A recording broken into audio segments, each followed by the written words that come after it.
Good afternoon, everyone. Good afternoon. How are you? Not raining, so we got to leave our houses today. So glad. Thank you for joining us this afternoon for our third lecture in the series, Cello Lessons, Teachings from the Cello Section. For those of you who don't know me, my name is Rebecca Wojciak, and I'm the Development and Outreach Manager for the Vancouver Island Symphony. Most of you know that by now. I probably don't need to put that part in there anymore. I'm always very pleased to be with you on these wonderful afternoons. Before I go any further, this is our last lecture for 2025. We'll just roll right into 2026. I would like to take a moment to thank my intrepid team, Laura and Jim, who diligently sit in the back of the room for this hour, but you didn't see them an hour ago setting up. Jim records our videos, the audio part, and Laura does the videos so that we have the capacity to show you these lectures online. So I wanted to thank you both for all your great work. I love coming to work with them once a month, so I'm very happy they're on my side. So to help Jim, please take a moment to put your phone on silent. Then he doesn't have to edit out your ringtone later on. And I will take this moment to thank our sponsors, Pinnacle Pharmacy and Long & McQuaid Musical Instruments. I'm very pleased to introduce our speaker today, who has made a day trip for us from North Vancouver.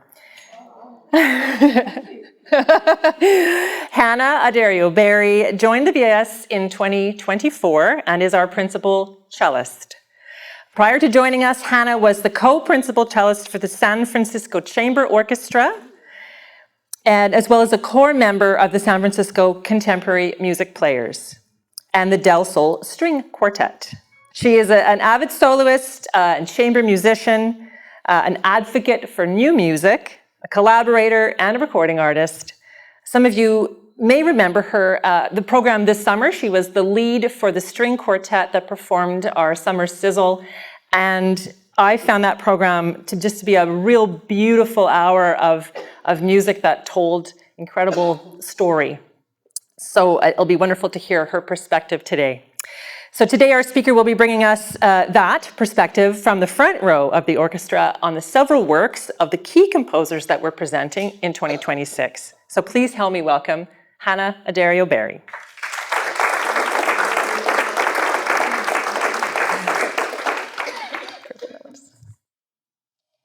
Thank you so much. Thank you, Rebecca. As Rebecca mentioned, my name is Hannah Adario-Barry. And I am the principal cellist of the Vancouver Island Symphony, and proudly so. I hope I don't disappoint anyone by letting you know that you will not leave here today knowing how to play the cello. I'm not here to teach cello lessons, but I would love to share with you my perspectives on several aspects of playing the cello and of making music. My talk today will be in two sections. In the first part, I would love to share with you my thoughts on the process of discovering a brand new piece of music. So a piece of music, particularly one that has never been played before.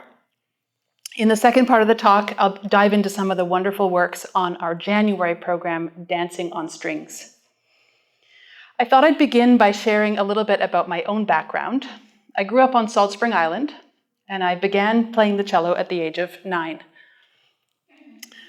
As a teenager, I joined the Greater Victoria Youth Orchestra, and I studied at the Victoria Conservatory of Music. In the summer of 2000, I was honored to be one of the members of the National Youth Orchestra of Canada for a cross-Canada tour. And later I went on to study at McGill University, where I received a bachelor's in cello performance, and then the San Francisco Conservatory of Music, where I did a master's in chamber music and cello performance. Through my studies, I developed a deep love of chamber music and eventually of contemporary music. However, my path to loving contemporary music wasn't smooth or immediate. In fact, I went through a stage where I found much contemporary music quite incomprehensible. And it took me time and a lot of exposure and exploration to get really hooked on the excitement of newness in music, on the thrill of discovering new sound worlds and colors and languages, like traveling the world from behind the instrument. I realized the value and importance of familiarity and repeated listening in order to build, shall we say, a relationship with a piece of music. To that effect, while I do plan on talking with you quite a bit this afternoon, I also would like us to listen together, to invite you all into relationship with these pieces of music, some of which are new to me and many of which will also surely be new to you. Back to my path to this career, by the time I graduated from my master's degree, I could clearly say that my two loves were chamber music and contemporary music. My first job out of school was with a group called the Del Sol String Quartet. At the time of my joining, Del Sol had already been in existence for about 15 years and was well known for its focus on collaborating with living composers as well as artists of other mediums. During my time with the quartet, we performed more than 50 world premieres, as well as collaborating with dance companies, theater productions, poets, and multimedia installations. The slide you see here is a performance with a dance company in which I performed a solo cello work while riding on a slowly moving chariot of dancers across the stage. It was a feat for all of us. Chamber music and contemporary music are the lenses through which I like to approach all repertoire, including old music. I try to remember that all music was at some point new music. And the process of working with living composers has given me many valuable insights into what a wide range of approaches or attitudes there is about the roles of composer versus performer. I'll circle back to this later in my talk. With that, I would like to dive into sharing with you my process of unboxing or becoming friends with a new score. In this case, I'll be speaking about Dorothy Chang's newly commissioned concerto, which the orchestra will premiere in March. Were there any of you in the audience at the VIS concert 5 or 6 years ago when they premiered Dorothy Chang's cello concerto with Ariel Barnes? Does anyone remember that concert? A couple? Yeah. I was not yet a member of the VIS myself at that time, so this is, in fact, the first time that I have the honor of learning Dorothy Chang's music.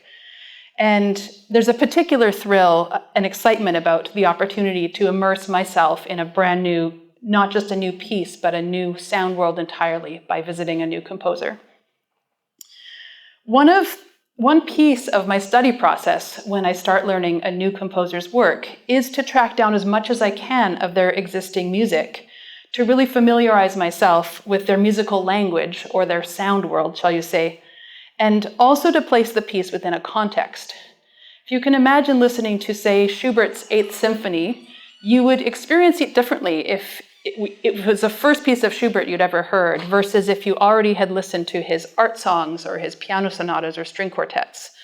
So I feel like really getting to know a composer's, as much of their work as possible is part of getting to know the piece that you're learning. This piece that Dorothy Chang has written for our upcoming concerts in March is a concerto with 4 soloists, and each movement will feature a different soloist or pair of soloists. In the case of the movement I'm playing, it's a pair of soloists, so it's represented by myself on cello and our wonderful principal harp player, Lanny Krantz. The soloists for the other movements include Paolo Bortolussi on flute and Christopher Lee on clarinet. Interestingly, the music in this movement was originally written as a piece for flugelhorn and piano.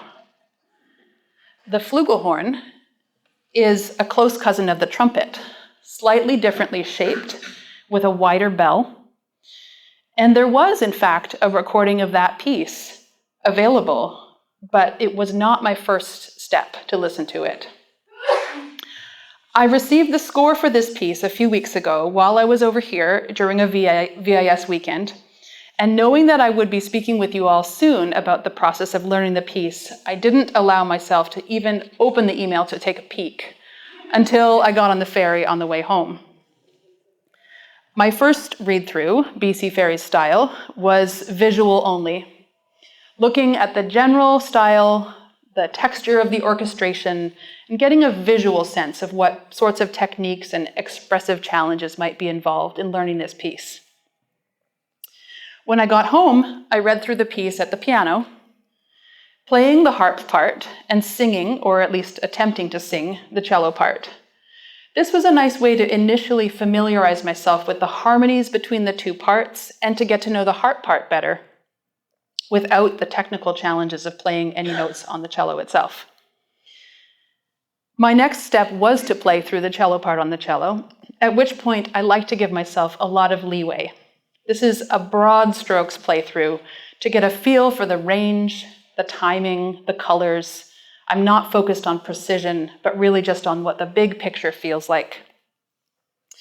Only after I did those initial steps did I let the music percolate a little bit and give a listen to the flugelhorn and piano version, which raised many interesting questions and points for reflection. The flugelhorn is an air-powered instrument with fixed pitches controlled by keys. The cello is none of those things. The music is very lyrical, soaring, and plaintive. How would I, on the cello, shape each phrase? Where can I change my bow direction to minimize interruptions to the phrases? And when I change notes, when might I want a precise landing, where you just hear the two pitches themselves, and where might it actually enhance the music to connect those notes by sliding my finger between them, which is not possible on certain keyed instruments. So when I practice, I'll try a phrase with many different approaches. I'll record myself, listen back, and often I'll continue to practice and refine different versions of the same phrase or musical gesture. Because inevitably, the music changes when I get with other musicians. It changes when I get into a different room, into a larger hall, and even playing with different acoustics or playing when the weather's different. The weather can affect my instrument's mood, and it can affect my own mood as well. So having a lot of different ways of playing the same piece of music or the same phrase is a valuable tool. All these steps are part of my individual process in preparing a new piece, but this doesn't yet speak to what happens when I play the piece for its composer for the first time. In this era, we have so many technological tools at our disposal to make the collaborative process easier and more accessible. I can send a composer voice memos that I've made on my phone with a couple versions of the same phrase. I can text them a question about articulations or about discrepancies between the score and the parts. If we're not in the same place, we can have a Zoom rehearsal. Just over the past 20 years, these tools have become much more sophisticated and wide-ranging. But even 20 years ago, when I joined the Del Sol Quartet, we were featured on a PBS documentary in which I was discussing some of these same collaborative aspects, which I find so unique and wonderful about working with living composers. The title of that special was taken from something I said in the interview, which is, "You can't email Beethoven," because of course he won't write back. So let's pause here and take a few minutes to listen to some of the flugelhorn and piano version of Dorothy Chang's piece that she is still orchestrating right now for VIS.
lovely? Having worked with such a wide range of composers, I've come to notice what variety there is in the precision to which they mark up their scores, how much they want to collaborate around the interpretation of their music. Some composers I've worked with are incredibly meticulous with articulations, dynamic markings, and they really, truly mean every dot or dash they put in their score. Other composers I've worked with leave a great deal up to the performer. I've received scores with almost no dynamic markings or articulations, and have been told that the composer's happy to hand the piece to me in that form and let me make all the choices, which I think of as kind of an idea to performance relay race in which the composer and the performer each play a really vital role. I've worked with yet other composers where their writing looks incredibly complex on the page, to the point of hair pulling while practicing, honestly. And after spending hundreds of hours trying to decipher and then master what's on the page, we'll get into a rehearsal and they might give a simple instruction that makes it all come clear and make sense. A couple examples of that. When I played with Del Sol, we worked with the Iranian-American composer Reza Vali on a piece of his called Calligraphy No. 6, in which these beautiful melodies were in each instrument, but with very precise and different rhythms. So there might be a beat in which the violin was fitting 9 notes, during which the viola was fitting 7 notes, and I was fitting 5 notes. So we worked with the metronome over and over and over to try to fit all our notes right together in these very complicated polyrhythms to get it just so. And when we played it for the composer, he said, "Oh, it's like Persian singers. One sings and then the others embellish. They're just agreeing and supporting, but it doesn't have to be precise." So there were those hours. Another example was the German composer Helmut Lachenmann, whose quartet I played quite a few years ago. And there was a section of the cello part which was written so high, it would be very, very, very high for a violin. So on the cello, it's basically way down at the end of the fingerboard in what we consider to be kind of the bow-only zone. It's where the rosin is, where it's all messy, and you don't put your fingers there because there's no frame of reference, and you get the oil from your fingers where the bow's supposed to go. It's just, you don't usually play there. Well, he wrote this whole section up there, and it was a melody. And so I was practicing it down several octaves to try to hear those pitches and really get it very precise, and then take it up an octave and then take it up another octave. 4 octaves later, I'm down there in the bow zone. And I got it as close as I could, but was very frustrated in this process. And I got to the first rehearsal with him, and he said, "Oh, well, I don't play the cello, but I have a cello in my apartment. And I like to fool around with it sometimes." And I noticed one time when I was fooling around with it that, well, I live in this old apartment with a very clunky radiator that provides the heat.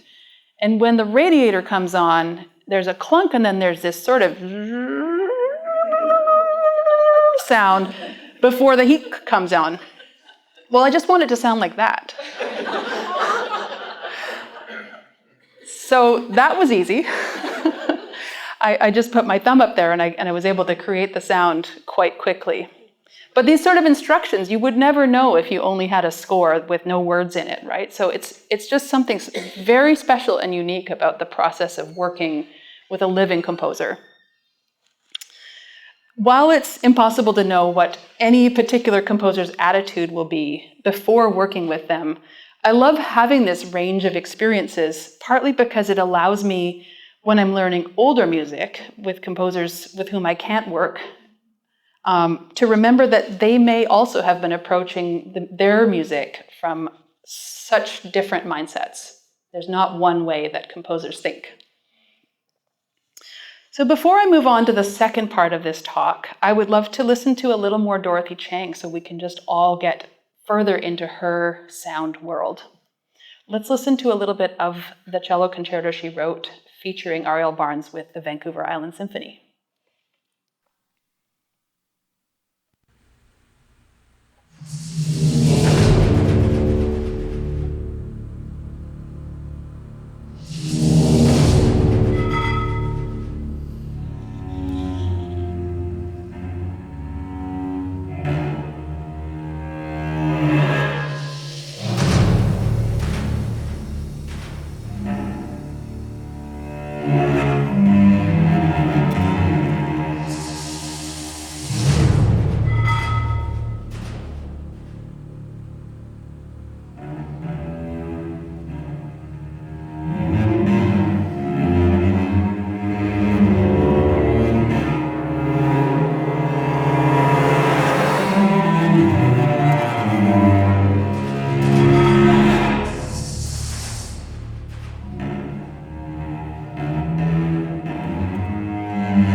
So with that, I'd like to move on to the second part.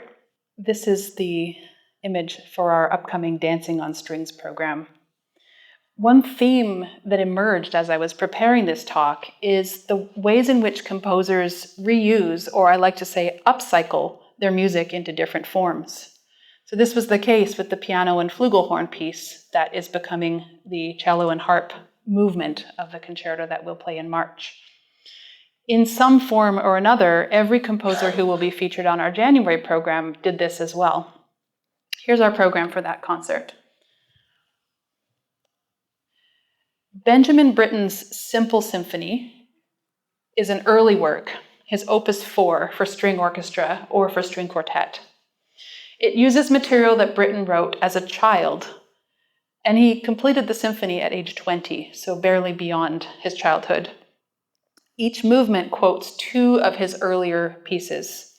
And I won't spend long on this piece, but I thought I would share his lovely and whimsical titles for each movement: Boisterous Bourrée, Playful Pizzicato, Sentimental Sarabande, and Frolicsome Finale. Let's listen to a little bit of the Playful Pizzicato movement, and I'll let you enjoy the rest of the piece when you come to our January concert.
Fun.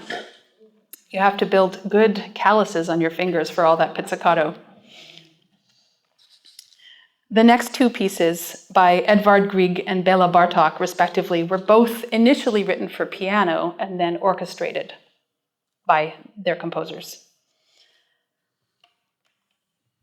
Grieg's Holberg Suite was written in 1884 for piano and then adapted by Grieg in 1885. It was written to celebrate the 200th anniversary of the birth of playwright Ludwig Holberg. Its initial title was From Holberg's Time, subtitled Suite in Olden Style, based on 18th century dance forms. It's a suite of 5 movements and could be considered an early example of neoclassicism, which we typically think of as coming from the 20th or 21st centuries as an homage to earlier styles. Think of Prokofiev's Classical Symphony or Respighi's Ancient Airs and Dances. Like many Baroque-era suites, the movements are titled with dance forms from the time. So prelude, sarabande, gavotte, air, rigodon. These are all dances from France, Germany, Italy. These are the Baroque-style dances. So what I'd love to do is to compare and contrast Grieg's own versions, his piano version versus the string version, and see what we all notice as far as what's different, what works, how in the piano versus you. I was going to say what works better, but I don't want to be biased in that way. So let's listen first to a bit of the piano from the prelude.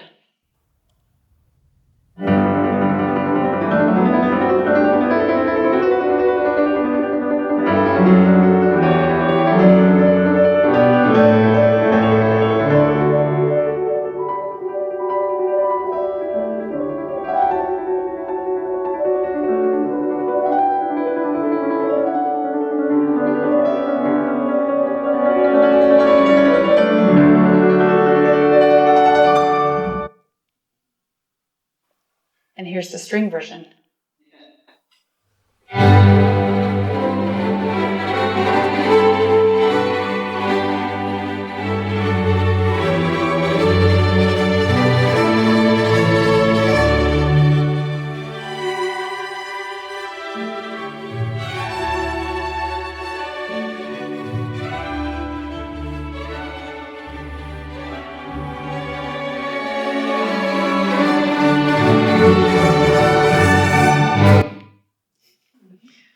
Any observations? There are more strings than one piano. More strings than one piano? Yeah, the sound is fuller? Much Yes. more varied. Yeah, and smoother? Yes. I like punctuation that the piano gives. Yeah. Just the clarity The melody is clear. Yes. Clearer melody and more punctuation on the piano. Yeah. Yeah, interesting. Yeah. I prefer the emotional content of the second piece. The emotional content of the string version? Yes. Yeah, interesting. Yeah, they each kind of build the phrase differently. If I had an instrument here, which I don't today, because I was traveling on Hello and going back on Helijet, so sorry, no cello today, but I would demonstrate actually the writing itself changes. On the strings, it's one note, dum, ba ba bum, ba ba bum, ba ba bum, ba ba bum, and on the piano it goes da da da da da da da da. It's arpeggiated. So the pitches are actually different. And that is part of creating those differences, the clarity of the melody, or with the strings you have more continuity, so that sort of emotional build feels different. Great. So what I consider the sort of the emotional center of this work is the saraband, which is the second movement, with long lines and yearning melodies. And I want to take a minute to play my favorite section of this movement for you, which you'll have to bear with me because I have to get to the spot in the recording. But I want you to hear the piano version and then hear how he chose to orchestrate this particular moment.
As I said, it's not my job here to be biased between versions, but when there is a section written for 3 cello parts, it is, I think I'm contractually obligated to point it out. So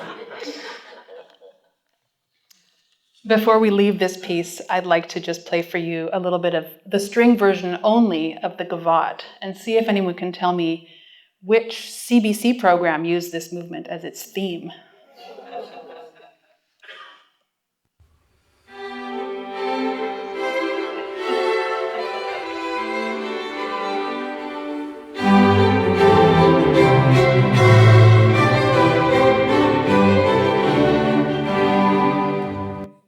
Any guesses? Ideas? Pardon? Ideas? Ideas. It was not Ideas. Music with Pietro Paolo. No, it's not music with Pietro Paolo. It's from the past. Way past. Way past. What's that? No. So I had to really dig for this one because I remembered it as the theme to my childhood. We lived with CBC on, and I could not, for the life of me, Google was not helping. It was Morningside with Peter Zosky. Yeah, so that was on air from 1982 to 1997. And so, yeah. Good pick. There you have it. Good pick, yes. He was a special one. Let's move on to the Bartók Romanian folk dances. Composed in 1915 as a suite of very short piano pieces, he later orchestrated it in 1917. Bartók was very specific with durations, so he would typically dictate exactly how long a piece should last. And he specified that this suite of 7 dances should take a total of 4 minutes and 30 seconds to perform, although most performances are longer.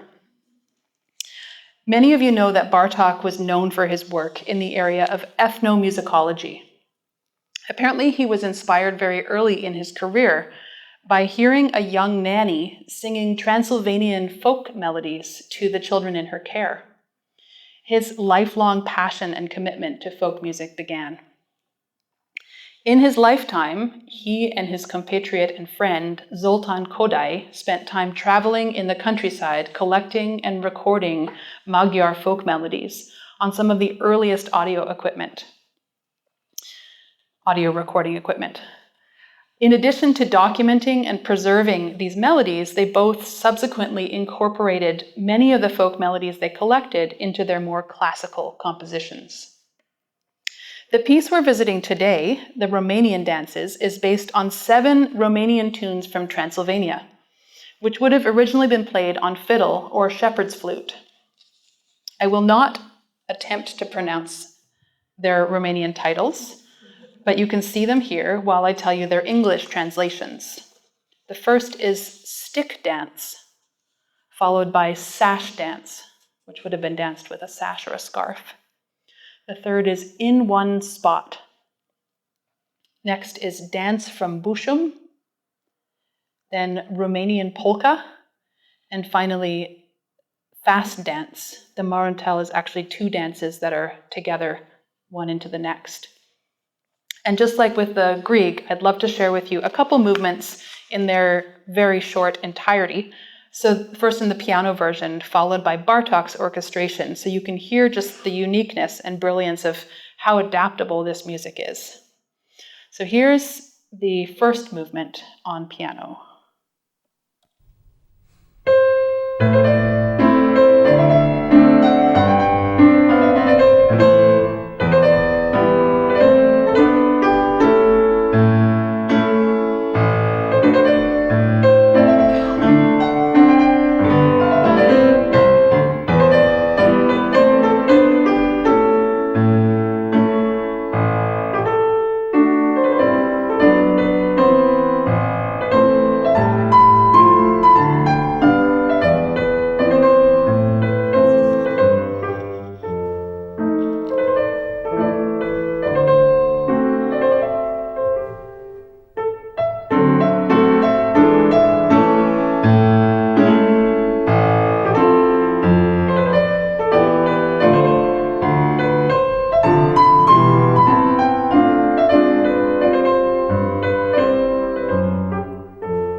And then lasting exactly the same minute and 14 seconds, here's the string version.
I'd love to hear your observations again about what each version was like or how they compare, if anyone has thoughts. The second version was more danceable. The second version felt more danceable. Interesting. I like that. Yes? Piano seems like it was going to a funeral some of the time, Oh, the piano seemed like it was going to a funeral. whereas the other was, again, like the gentleman said, much more light and free. Yeah. The string version felt more light and free. Is it usually free? Yeah. Yeah. And I'm curious, was the piano always by itself? When there was a piano, there was no other back, nothing else to. In that version, that was just piano by itself. Yeah, yeah.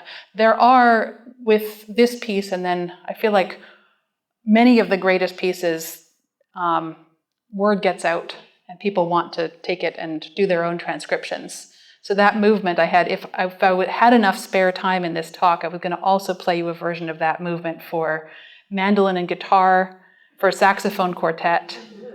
These are not Bartók's arrangements, but people like to take good music and play it on whatever their instrument is. I think I'll probably go on for now and not play those versions for you, because I'd have to cut another piece.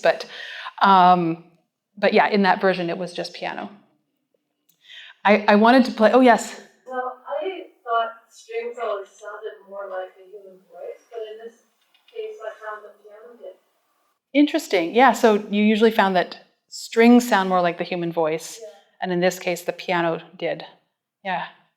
Neat. Yeah. I love just hearing how music lands in different people's ears and hearts. Thank you. So aside from Bartók's own version that he wrote for small orchestra after his initial piano version, some of Bartók's friends and colleagues also wrote transcriptions or adaptations of the work in the same time frame, so shortly after it was written during his lifetime. So one of the most well-known versions is Arthur Wilner's version for string orchestra, which is what we will play for you in January. Another very famous adaptation is Zoltán Zakely's version, which is for violin and piano. It's not just a transcription, but it's more of an arrangement, which includes changing the key of certain movements and using more violin-specific techniques. I know this piece is also played on cello and piano, and I may have played it. I should have thought about that before this talk, but it uses things like artificial harmonics, double stops, and very specific bowing techniques like sautier. So I wanted to share with you some of the really beautiful sounds in the third movement, the pelak, or in one spot, which I think are really unique in each version. And I thought I'd play piano first and then orchestra, and then I do want you to hear this violin and piano version so you can hear what's very specifically possible on the violin on its own, with piano, but for one violin on its own as opposed to in an orchestra. So let me play the piano version first.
Here's the string orchestra, or the orchestra version of that. Not strings only, this includes winds.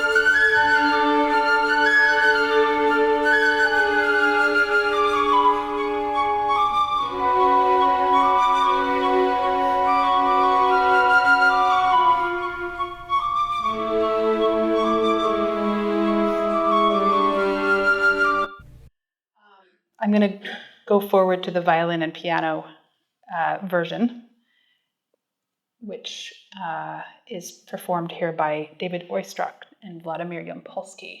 Just take a moment to get to the right spot.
Anyone have a favorite? Or yeah. This one sounds like piano and penny whistle. Like piano and penny whistle. Yeah, it's such a kind of otherworldly sound, isn't it? That was created by the violin doing what's called artificial harmonics. So they have one finger stopped and one finger that's just lightly touching. And that, because they have two fingers down, usually the farthest spaced apart, so the first finger and the fourth finger, or second and fifth if you think of piano fingerings, it has to be the same combination of fingers. So that's why there's a lot of sliding. So yeah, like a slide whistle would be the same kind of gesture. Yeah. Did you have? Well, I just said three, or the third one, because the sentiment seems so much more penetrating. Yeah. Yeah. I found the second one kind of off-putting, it just a little bit grating, and I like the way that on the third one, the piano sort of gave me reassurance. Oh, I like that. Yeah, the third one gave reassurance, where the second one was a little, yeah, off-putting or grating. Interesting. Yeah, thank you. I need to move on because I know I don't have a lot of time left. So another common reimagining of music for strings is adaptability with regard to the size of the ensemble. So the next two pieces on our program are by Jesse Montgomery and Guido Lopez Gavilan. And in both cases, they have a version for string quartet or quintet and also for string orchestra. Jesse Montgomery's began as a string quintet, composed in 2006, and expanded outward to a string orchestra. About her piece, she writes, "The strumming pizzicato serves as a texture motive and the primary driving rhythmical underpinning of the piece. Drawing on American folk idioms and the spirit of dance and movement, the piece has a kind of narrative that begins with fleeting nostalgia and transforms into ecstatic celebration." I would like to play you a little bit of her piece, as well as the other piece, but I don't want to run out of time. I'll play just a very small little bit.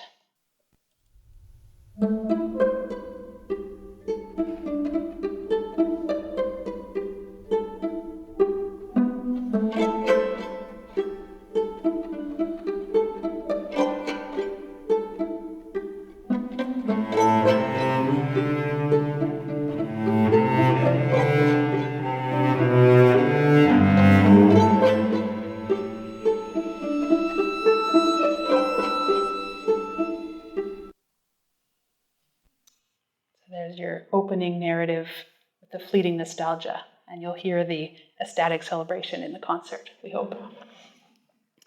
While Jesse Montgomery's piece began small as a string quintet and then later was reimagined as a string orchestra piece, the next composer, Guido Lopez Gavilan, wrote his work, Guaguancó.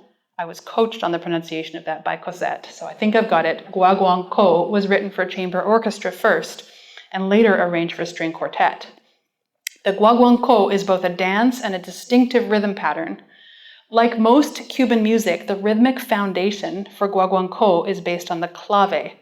The clave rhythm is like this.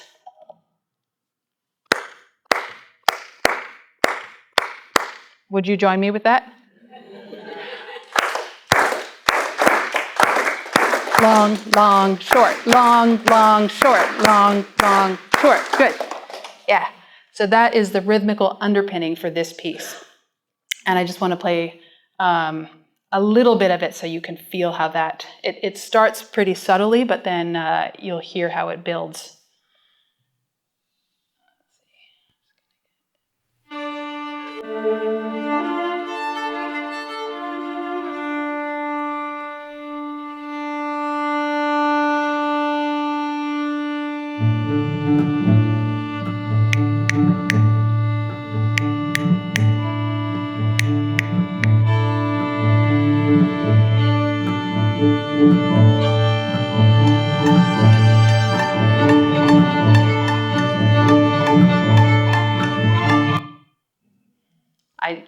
I can't give away too much of that piece, so come and hear it all in January. So I've talked a lot about works that began for a chamber ensemble and grew to an orchestra, or vice versa, but I just want to take a minute to talk about what is chamber music. Well, a chamber is a room, and so traditionally chamber music was played in living rooms or courts rather than in formal concert halls. Of course, now we hear small ensembles playing in all sorts of spaces, ranging from house concerts to gardens, hello, Vancouver Island Symphony Summer Sizzle, to bars, clubs, and of course, concert halls as well. The intimacy and adaptability of a small number of instruments is ideal for smaller spaces. But still, you might ask, what is the definition of chamber music versus orchestral music? I would say the dividing lines are thin and blurry, since, of course, there's also such thing as a chamber orchestra, which can play chamber music as well as certain symphonic music. Typically, today, chamber music refers to music which is performed with one musician per part, as opposed to orchestral music, where sometimes string sections might number from 2 to 3 musicians on a part, up to 16 musicians per part, in the case of a very large symphony orchestra. This is a standard layout of a large symphony. So all the cellos would typically be playing the same music. Here's our quartet from the Summer Sizzle. Since chamber music is most typically performed without a conductor, the approach to preparation and performance is different. Every musician is responsible for coming to rehearsal with a strong sense of the overall score, and leadership is very much a shared responsibility. We're all leading at the same time as following, listening and communicating with our instruments as well as our words. With that definition, I would argue that orchestral playing is in most respects chamber music scaled up. The best orchestral playing comes from the same sort of study, listening, communication, and flexibility, whether the ensemble is made up of 3 musicians or 60. Something I love about playing with the Vancouver Island Symphony is the chamber music attitude that is prevalent, where everyone takes responsibility for more than just knowing their own individual part, but really preparing in a deeper and more holistic way, truly bringing our best. Thank you.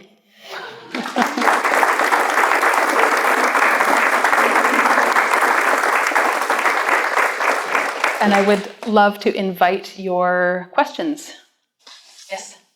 In premiering a contemporary work, have you ever had a case where you have to go back to the composer and say, there's no fingering that works? Yes. Have I ever received a score with something that is truly impossible? Yes, I have. I mean, composers really should and typically do know the range of an instrument and what is technically possible, but how well a composer knows your particular instrument really is quite varied. I have had to say, this isn't possible, may I suggest this alternative? For example, I can play these 2 notes together if this one comes up an octave, because then they're on adjacent strings. I've also had to be really creative and at times do things like fingering a note with my chin while putting my other fingers farther down the neck. So, there are lots of creative solutions, but yes, I have received impossibilities. Yeah. Other questions? Yes? When you play a string instrument like the cello or the viola or violin, in the absence of frets, do you always, when you go from one note to the next, do you hit the next one absolutely right immediately, or do you have to make minuscule adjustments in a few milliseconds? Yes, that. The question was, with an instrument where there are no frets, like a violin, viola, or cello, do we always hit the note exactly where it's meant to be? Or do we make minuscule adjustments? Well, I think that absolutely we make minuscule adjustments. I think that the better we get at playing our instruments, the more frequently we do hit the notes with accuracy, but also the more quickly we can make those adjustments. String players are making adjustments all the time, but you don't often hear it because the adjustment is so minor and so quick. But I think also that part of the expressive power of a string instrument is that we can actually play on different sides of a note. You might actually want to bend a note a little bit in one direction or another for expressive reasons. So that, I think, gives it some additional color possibilities or expressive possibilities that you might not have on a piano or... Thank you. Yes? When you see the score, can you actually hear it? Oh, that's a great question. When I see a score, can I actually hear it? Not with the precision that, for example, probably a conductor can, because they are trained to read every staff, every clef, every instrument and know what it all means. If I see a cello score, I can get a pretty good sense. I mean, you saw my picture of studying that piece on the ferry. I can get a pretty good sense of what the feel will be like. I don't necessarily hear the harmonies in my head, but I can get a sense of kind of what the general feeling for the piece will be. Yeah. Any other questions? Oh, yes. You view your playing as being part of an ensemble where you're creating a movie and your one role is part of the other roles that creates a storyline and movie and sound. Definitely, yeah. The question was, do I feel like as an instrumentalist within an orchestra, is it kind of like playing a role in a movie where there's lots of characters, but we all build a story together? Yeah, I think that's a great way of describing it. Yeah. If there aren't further questions, and before Rebecca takes the microphone back, I did want to mention, I came over here with some CDs. If you still have a CD player in your home or in your car, please help yourself. They're available by donation or for free if you prefer. I would like to not take them back with me on the helicopter this afternoon, so please do take one home. And that will give you a picture of many of the different composers that I've had the opportunity to collaborate with. Mostly there is some music by composers who I did not get the opportunity to play with, but lots of different sound worlds to visit. Thank you so much. I'm coming in to get the microphone. Hannah, I know I speak for everyone. When I've gone to a rehearsal and watched the orchestra work together for the first time, or maybe the second time, it makes me wonder what it takes for each of those people on stage to be prepared for those rehearsals. And you gave us such a great sense of how you approach music. And of course, that's your method and your approach, and how composers approached music. And you, throughout this whole hour, have taken us, I can't even find the words. You said it right at the beginning, of building a relationship to music. And I hope you all agree, every time we heard a piece 3 different ways, we built a new relationship with that piece. So thank you so much for helping us build that relationship. And I know we can keep building it when we hear our version, our versions in January and in March. So thank you very much for today. Thank you.